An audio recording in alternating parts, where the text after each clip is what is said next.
بسم اللہ الرحمن الرحیم اعوذ باللہ من الشیطان الرجیم بسم اللہ الرحمن الرحیم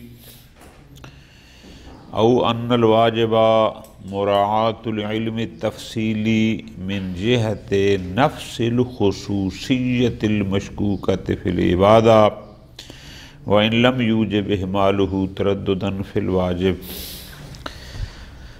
بات میری جان یہ چلی تھی اس تنبیہ سابع میں کہ شبہ وجوبیہ ہے، موضوعیہ ہے، لیکن جس میں شبہ ہے، جس میں شک ہے، وہ ایک امر نہیں بلکہ دو امر ہیں۔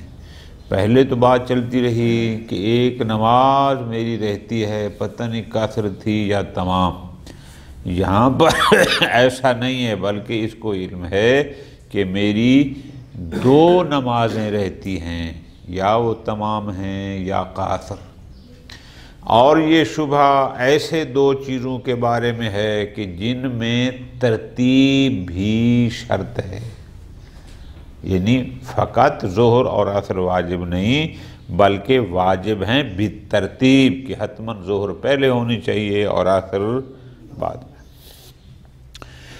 یاد ہوگا دو درس پہلے گزارش کی تھی کہ استاد اعتمادی رحمۃ اللہ علیہ نے اس کی 4 صورتیں بنائی ہیں۔ پہلی کنفرم درست ہے، پہلی آغا جان یہ تھی کہ انسان پہلے ظہر کو پڑھے تماماً، پھر ظہر کو پڑھے قصراً، اس کے بعد پھر شروع کرے عصر کو قصراً و تماماً۔ یا اگر جہات قبلہ کا اختلاف ہے تو پہلے چاروں طرف منہ کر کے قبلہ کو پڑھ لے، بعد میں چاروں طرف منہ کر کے عصر کو پڑھ لے، یہ کنفرم درست ہے، ترتیب حاصل ہو جائے گی۔ دوسری قسم گزارش کی تھی کہ ایک ظہر پڑھتا ہے تماماً، پھر ایک عصر پڑھتا ہے تماماً، پھر ایک ظہر پڑھتا ہے قصراً، پھر ایک عصر پڑھتا ہے قصراً۔ گزارش کی تھی کہ یہ ہمارا محل بحث ہے کہ آیا ایسا درست ہے یا نہیں۔ بعض فرماتے ہیں کہ حتماً پہلی صورت ہونی چاہیے، بعض کہتے ہیں کہ نہیں دوسری ہو تو بھی کوئی حرج نہیں۔ تیسری قسم کل گزارش کی تھی کہ آدھی سطر میں شیخ اعظم نے اس کی طرف اشارہ کیا تھا۔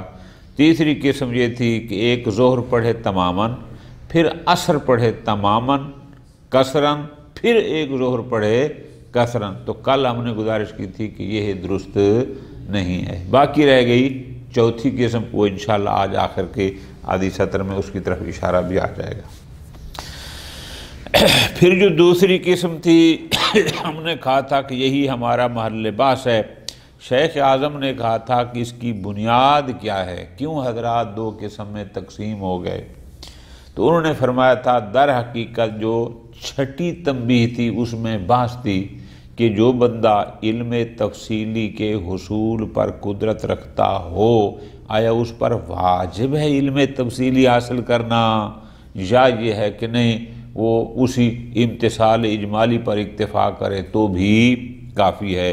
چونکہ وہاں حضرات 2 حصوں میں تقسیم تھے تو اس کی وجہ سے یہاں پر بھی 2 حصوں میں۔ پھر تفصیل کو انہوں نے یوں شروع کیا تھا کہ انہوں نے فرمایا تھا، تھوڑا سا آپ پیچھے جائیں، کہ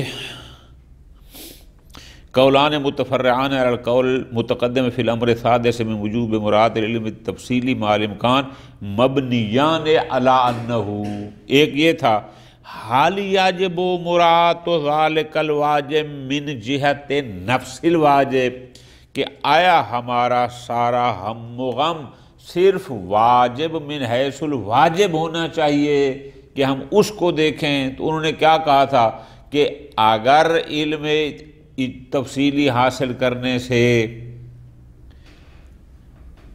ہمیں واجب کے افراد میں تکرار سے ہم بچ سکتے ہیں تو پھر واجب ہے علم تفصیلی حاصل کریں تاکہ واجب کو بار بار بجا لانے کی ضرورت نہ رہے۔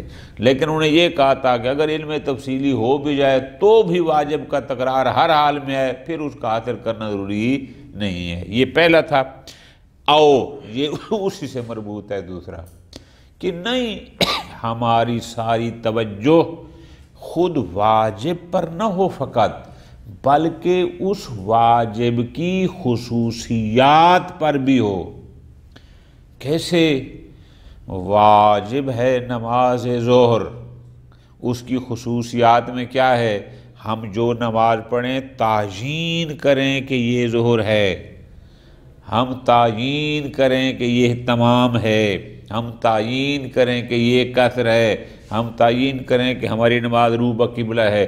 یہ نہیں فقط واجب من حیث الواجب پر نہ رہیں بلکہ اس کی خصوصیات کو بھی دیکھیں۔ اب ہم آ جاتے ہیں کہ ہمیں ہے شک، اگر تو ایسی خصوصیت ہو کہ جس کو بجا لانا ہمارے لیے ممکن نہیں ہے، یعنی ایک خصوصیت ایسی ہے جس کا علم تفصیلی حاصل نہیں ہو سکتا، اور ایک خصوصیت ایسی ہے کہ جس کا علم تفصیلی حاصل ہو سکتا ہے، تو فرماتے ہیں جس خصوصیت کا وہ علم تفصیلی حاصل کر سکتا ہے کم از کم وہ تو ضرور کرے۔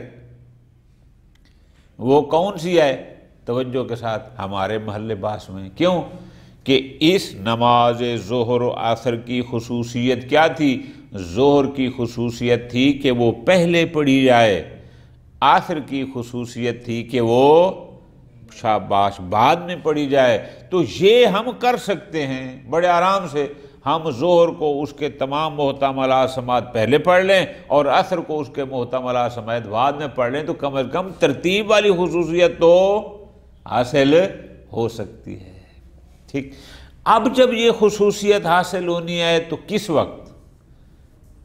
پوری توجہ کے ساتھ آگا۔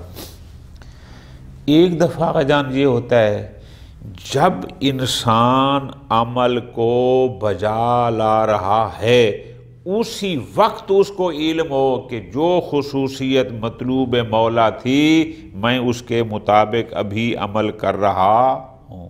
شاباش! کیسے؟ یعنی جب وہ نماز پڑھ رہا ہے اس لمحے اس کو علم ہو کہ جناب مولا نے کہا تھا ظہر پہلے پڑھو، میں پہلے پڑھ رہا ہوں، مولا نے کہا تھا عصر بعد میں پڑھو، میں بعد میں پڑھ رہا ہوں۔ یہ ہے عند العمل اس خصوصیت کا علم ہونا۔ ایک دفعہ ہوتا ہے کہ نہیں، دونوں پڑھ لیتا ہوں، دونوں پڑھنے کے بعد مجھے علم حاصل ہو جائے گا کس بات کا؟ کہ جو بھی ترتیب تھی وہ حاصل ہو گئی۔ ذرا توجہ کرنا، کیسے؟ اگر میں اس انداز میں پڑھوں کہ پہلے ظہر پڑھتا ہوں تماماً، پہلے ظہر پڑھتا ہوں، ظہر پڑھتا ہوں قصراً، ان دونوں کو پہلے پڑھ دوں، اس کے بعد پڑھتا ہوں عصر کو تماماً پھر قصراً، تو جب میں پڑھ رہا ہوں گا اسی لمحے مجھے علم ہوگا کہ جس نماز میں جو خصوصیت مطلوب تھی میں بالکل شارع کی اس مطلوب کے مطابق انجام دے رہا ہوں۔ ایسے ہو جائے گا، ٹھیک۔ لیکن اگر دوسری قسم ہو جو ہمارا محل باس ہے کہ ایک ظہر پڑھتا ہوں تماماً، پھر ایک عصر پڑھتا ہوں تماماً، پھر ایک ظہر پڑھتا ہوں قصراً، پھر ایک عصر پڑھتا ہوں قصراً، تو جب پڑھ رہا ہوں گا اس لمحے مجھے اس ترتیب والی خصوصیت کا علم شاباش نہیں ہوگا، لیکن جب چاروں پڑھ لوں گا پھر مجھے علم ہوگا کہ جو ترتیب بھی تھی وہ حاصل ہو گئی۔ تو فرماتے ہیں جب انسان عند الاتیان بالفعل الواجب، جب بجا لاتے وقت وہ علم تفصیلی اس خصوصیت کا حاصل کر سکتا ہے تو اس کو وہ کرنا چاہیے، نہ یہ کہ اعمال بجا لانے کے بعد پھر کہے کہ جو بھی تھی وہ حاصل ہو گئی، پھر وہ کافی نہیں۔ ٹھیک ہو گیا؟ خوب،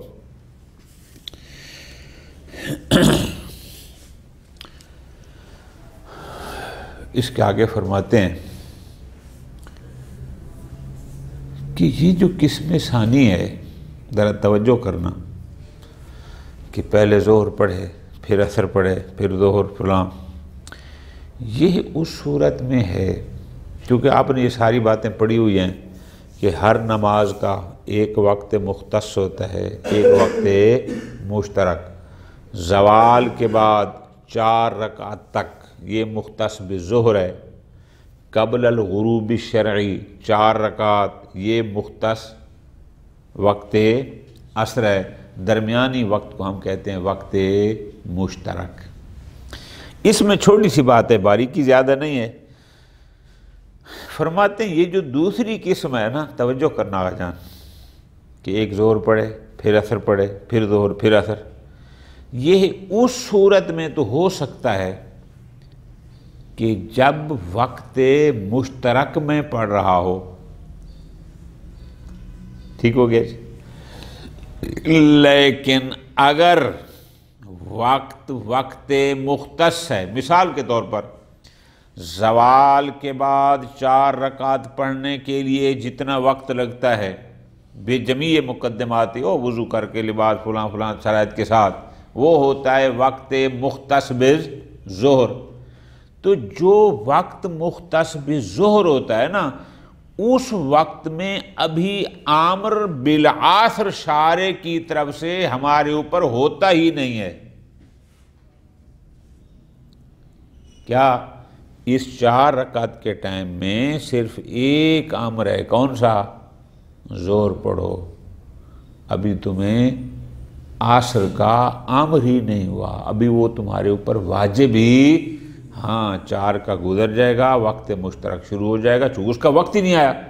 دیکھو نا آقا جان، جیسے نماز کو آپ پڑھتے ہیں جی تمام کی نیت ہو یا قصر کی نیت ہو، ترتیب ہو، روبہ قبلہ، یہ بھی تو شرط ہے نا، کون سی خصوصیات میں سے ہے کہ وقت داخل ہو چکا ہو۔ تو جو وقت ظہر کے لیے مشترک ہوتا ہے، اس کا مطلب ہے ابھی تک تو عصر کا وقت ہی داخل، شاباش، تو جس نماز کا وقت داخل ہی نہیں ہوا، اس کا مطلب ہے فی الحال ہم وہ پڑھ ہی نہیں سکتے، اور اگر ہمیں شک ہو کہ داخل ہوا یا نہیں ہوا تو اصل عدم دخول وقت ہوگا۔ ٹھیک ہو گیا؟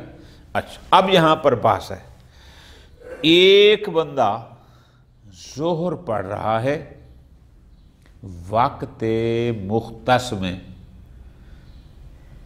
اس نے فرض کرو نماز پڑھی ہے قصر،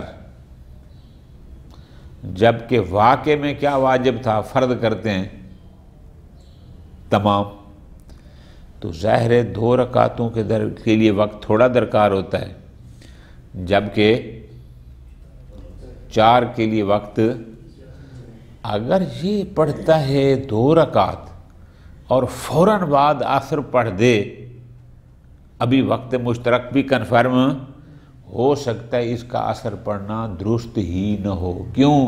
چونکہ ہو سکتا ہے واجب واقع میں ظہر تماماً واجب ہو تو اس کے لیے پڑھنی ہے 4 رکعت، اور 4 رکعت کا ٹائم تو بھی گزرا ہی نہیں ہے، عصر کا وقت تو آیا ہی نہیں ہے۔ ہاں 4 پڑھ لے تو پھر ہم کہہ سکتے ہیں کہ وقت مشترک داخل ہو گیا، لیکن 2 پڑھے تو وقت داخل نہیں ہوا۔ تو پس وہ فرماتے ہیں اگر وقت ایک عبادت کا مختص ہے تو اس میں دوسری عبادت کو تو انجام دیا ہی نہیں جا سکتا، اس لیے کہ دخول وقت سے پہلے اس عبادت کا سرے سے شارع کی طرف سے امر ہی نہیں ہوتا۔ ٹھیک ہو گیا؟ اصل عدم الامر ہے جب تک کہ یقین نہ ہو، بس ہم اس میں داخل ہی نہیں ہو سکتے۔ اس کے بعد پھر آگے فرماتے ہیں، تھوڑا سا اشارہ دے رہے ہیں، وہ جو چوتھی قسم تھی نا، وہ جو گزارش کی تھی کہ ظہر پڑھے تماماً، عصر پڑھے کثراً، ظہر پڑھے کثراً، عصر پڑھے تماماً، ہم نے کہا تھا صحیح نہیں ہے۔ کیوں؟ اس کی وجہ یہ ہے کہ اس نے ظہر اگر پڑھی ہے اس طرف منہ کر کے، مثال کے طور پر یہ احتمال تھا، اور عصر میں منہ کر لیتا ہے دوسری طرف، تو ابھی اس کو یہ کنفرم ہی نہیں ہے کہ جو ادھر پڑھی تھی وہ واقع میں استقبال قبلہ تھا یا یہ واقع میں استقبال ہے، چونکہ اگر وہ واقع استقبال وہ مستقبلاً الی القبلہ تھی تو جو ادھر منہ کر کے عصر پڑھی ہے یہ یقیناً باطل ہے، اور اگر وہ مستقبل قبلہ نہیں تھی اور یہ ہے تو وہ پھر باطل ہے۔ کیوں؟ چونکہ اس نے ظہر پہلے پڑھی ہے لیکن وہ استقبال قبلہ نہیں تھا تو وہ باطل ہے، تو جب تک ظہر نہ ہو تب تک اثر ہوتی تو یا ترتیب باطل ہو جائے گی، بات سمجھے گی نا، یا پھر اس کو امر نہ ہوگا۔ دیکھو نا جی، ہمیں جب امر ہے تو امر صرف یہ تو نہیں ہے نا کہ ایک نماز پڑھو، ساتھ امر یہ بھی ہے کہ استقبال القبلہ بھی اس میں ہونا چاہیے، ٹھیک ہو گیا؟ تو بس اس لحاظ سے یہ درست نہیں۔ خلاصۃ الکلام پھر کیا ہوا؟ فرماتے ہیں خلاصۃ الکلام یہ ہوا کہ آیا ہمیں فقط واجب من حیث الواجب کو لحاظ کرنا چاہیے، سارا ہم و غم ہمارا اس پر ہو، یا اس کی خصوصیات کے حوالے سے ہماری توجہ ہونی چاہیے کہ کس کا علم تفصیلی، یعنی اگر ہم کہتے ہیں خصوصیات تو خصوصیات کا علم تفصیلی حاصل کرنا اگر ممکن ہے تو جو کہتے ہیں پھر واجب ہے، پھر ان کے نزدیک یہ دوسری قسم درست نہ ہوگی، اور جو کہتے ہیں کہ نہیں ہو سکتا ہے امتثال اجمالی بھی کافی ہے، بے شک انسان قادر ہو علم تفصیل پر، پھر ان کے نزدیک ہو سکتا ہے الاخر۔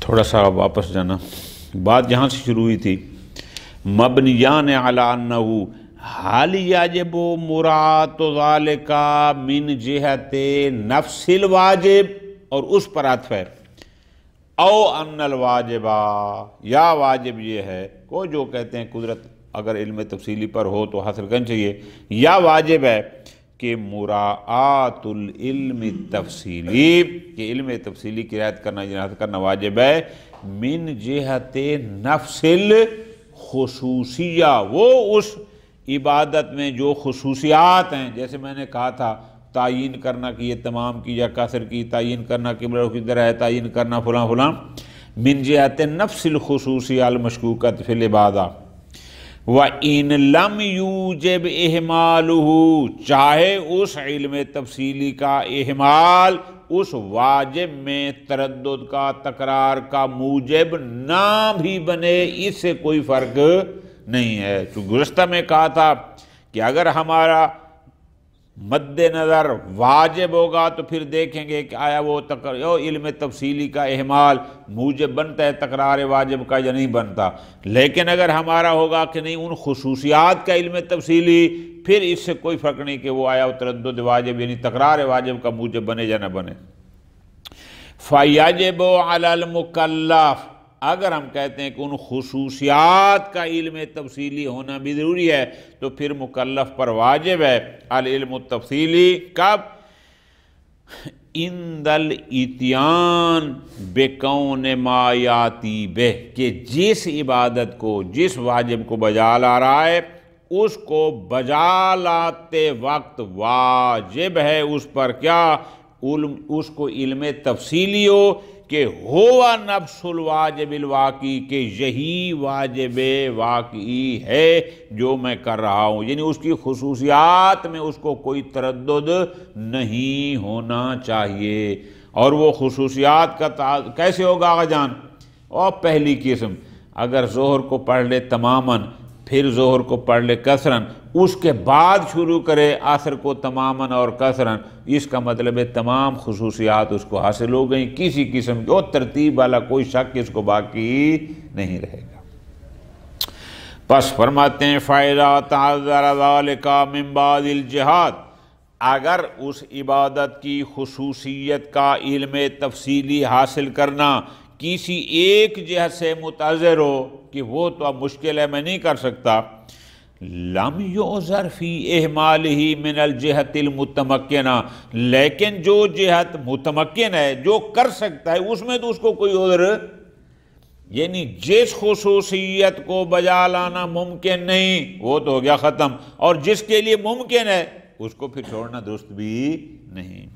پس مثال دے کے سمجھا رہے ہیں، مثلا فالواجب علی العاجز، اب ایک شخص پریشان ہے کہ وہ قصر تھی یا تمام، تو اب اس میں کوئی شک نہیں کہ وہ نماز کو قصر یا تمام کے تعیین کرنے سے عاجز ہے، یہ تعین نہیں کر سکتا کہ میرے اوپر جو واجب تھی حتماً تمام تھی یا حتماً، چلو تعین ایک کثر و اتمام سے تو ہے عاجز، لیکن اس پر یہ تو ضروری ہے کیا کہ العلم، اس میں جہاں کثر و اتمام کی تعین تھی وہاں ترتیب بھی تو واجب تھی نا، چلو کثر و اتمام سے وہ عاجز ہے، لیکن العلم تفصیلی بکون المعطیب مرتباً علی ظہر، لیکن دوسری خصوصیت کیا تھی؟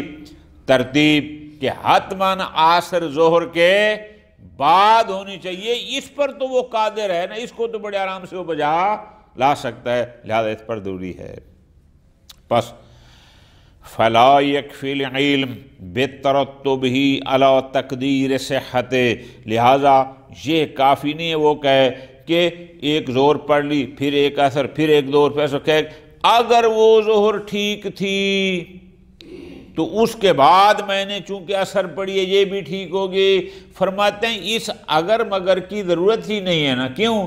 جب آپ علم حاصل کر سکتے ہیں کہ ظہر کو اس کے تمام احتمالات کے ساتھ پہلے بجا لیں اور عصر کو اس کے تمام احتمالات کے ساتھ بعد میں بجائیں، جب آپ کنفرم کر سکتے ہیں کہ میں نے ترتیب حاصل کی ہے تو پھر آپ تقدیریت پہ کیوں جاتے ہیں کہ ایک پڑھ کے دوسری پڑھیں پھر دوبارہ پہلی پڑھیں اور کہیں کہ اگر وہ پہلی ٹھیک تھی تو یہ دوسری بھی، اگر کی کوئی ضرورت ہی نہیں ہے۔ خوب، ھذا کلہ مع تنجد الامر، فرماتے ہیں البتہ یہ تو اس صورت میں ہے کہ اگر ظہر اور عصر کا امر یعنی حکم ظہر و عصر یہ منجز ہو دفعتاً واحدہ، کیسے؟ کما فی الوقت المشترک، جیسے وقت مشترک ہوتا ہے اس میں ظاہر ہے ظہر کا امر بھی موجود ہوتا ہے اور عصر کا امر بھی موجود ہوتا ہے، تو وہاں بحث ہے کہ آیا ظہر کے فوراً بعد عصر پڑھ لے یا ظہر کے تمام احتمالات کو ساتھ پہلے پڑھے۔ خوب، اما اذا تحقق الامر بالظہر فقط، لیکن اگر شارع کی طرف سے فی الحال فقط ظہر کا امر آیا ہے، عصر کا امر ابھی شارع کی طرف سے آیا ہی نہیں ہے، کیسے؟ کما فی الوقت المختص، جیسا کہ اور جیسے میں نے گزارش کی ہے کہ نماز کو جو زوال کے فوراً بعد جو 4 رکعت کا ٹائم ہوتا ہے وہ وقت مختص بالظہر ہوتا ہے، اس میں دوسری پڑھ ہی نہیں سکتے۔ فرماتے ہیں اما اذا تحقق الامر بالظہر، اگر شارع کی طرف سے جو امر آئے وہ فقط ظہر کا ہے، کیسے؟ کما فی الوقت المختص، جیسا کہ وقت مختص بالظہر ہوتا ہے، ففعل بعض محتملات ہی، اب یہ کیا کرتا ہے کہ ظہر کے ایک احتمال کو بجا لاتا ہے باقیوں کو چھوڑ دیتا ہے۔ یمکن ان یقال، ممکن ہے یہاں کہا جائے بے عدم الجواز، کہ اصلاً یہ جائز ہی نہیں ہے، کیوں؟ ناظراً الی شک فی تحقق الامر، اس لیے کہ فی الحال شک ہے کہ پتہ نہیں عصر کا امر آیا بھی ہے یا نہیں، یہ کب ہوگا؟ اب یہ کتاب میں نہیں، آپ کو یاد رکھنا ہوگا کہ اگر وہ ظہر پڑھ لیتا ہے قصر اور واقع میں تھی وہ تمام، اس نے پڑھی ہیں 2 رکعتیں جبکہ وقت اس کو چاہیے تھا عصر کے آنے کے لیے 4 رکعت کا، اس نے تو 4 پڑھی نہیں ہے، تو ہو سکتا ہے جب عصر شروع کر رہا ہو ابھی عصر کا وقت ہی نہ ہوا ہو، تو ممکن ہم کہیں کہ یہ جائز ہی نہیں ہے۔ فَكَيْفَ يُقَدَّمْ عَلَى مُحْتَمَلَاتِهَا الَّتِي لَا تَعْجَبُ إِلَّا مُقَدِّمَةً لَهَا، بھئی ہم نے عصر سے پہلے ظہر کو کیوں پڑھنا ہے؟ بڑی پیاری بات ہے اس سطر میں، تو جواب ہوگا چونکہ ظہر کو پہلے پڑھ رہے ہیں کہ یہ مقدمہ علمیہ ہے عصر کے لیے، تاکہ یقین ہو جائے کہ اگر واقع میں ظہر تھی تو میں نے ظہر کو پہلے انجام دے دیا، ترتیب جو شارعاً مطلوب تھی وہ بھی میں نے انجام دے دی۔ خوب، اب جو مقدمہ علمیہ ہوتا ہے، لطف رہنا، کوئی بھی مقدمہ، آپ یہ ساری بات پڑھ چکے ہیں، مقدمہ تب واجب ہوگا کہ ظلم مقدمے کا وجوب بھی کنفرم ہوگا، تو جب تک ظلم مقدمے کا وجوب کنفرم نہ ہو مقدمہ بھی کنفرم، شاباش۔ تو ابھی اگر عصر کا وقت نہیں آیا تو عصر واجب ہی تو جب واجب نہیں ہے تو اس کا مطلب پھر اس کے مقدمات بھی واجب نہیں ہیں. خوب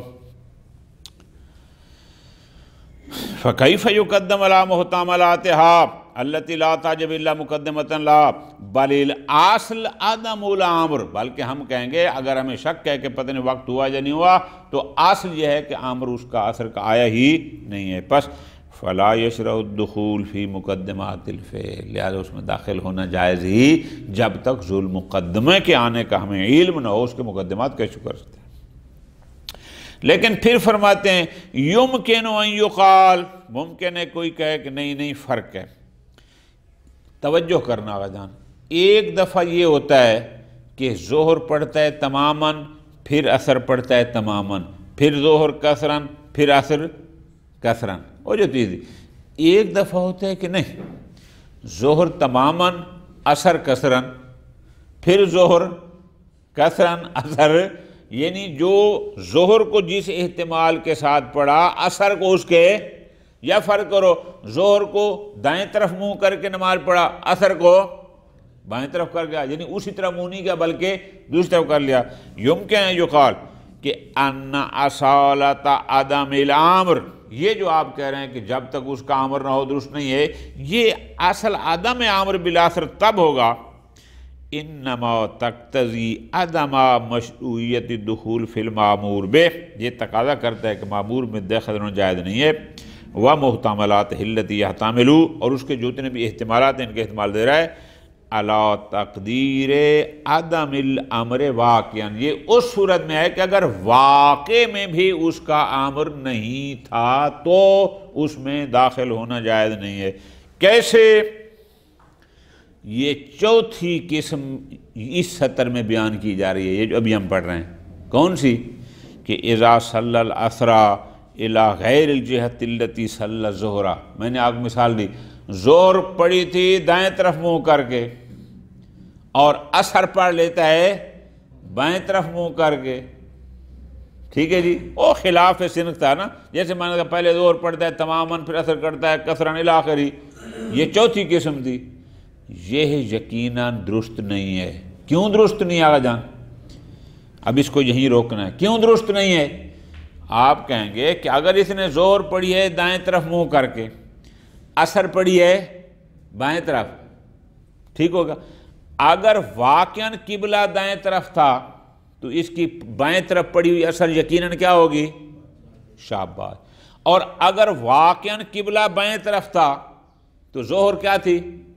باطل تھی. اور ادھر ترتیب واجب ہے، جب تک پہلے ظہر نہ پڑھو عصر پڑھی. تو دونوں صورتوں میں چوتھی قسم ہم نے کہا تھا نا باطل ہے. اس کی وجہ یہ ہے یا ترتیب خراب ہوتی ہے یا سرے سے وہ باطل ہوتی ہے. خوب، یہ ہو گیا. ہاں، اما ما لا یحتملہ، لیکن اگر وہ احتمال دیتا ہے کیا الا علی تقدیر وجود الامر.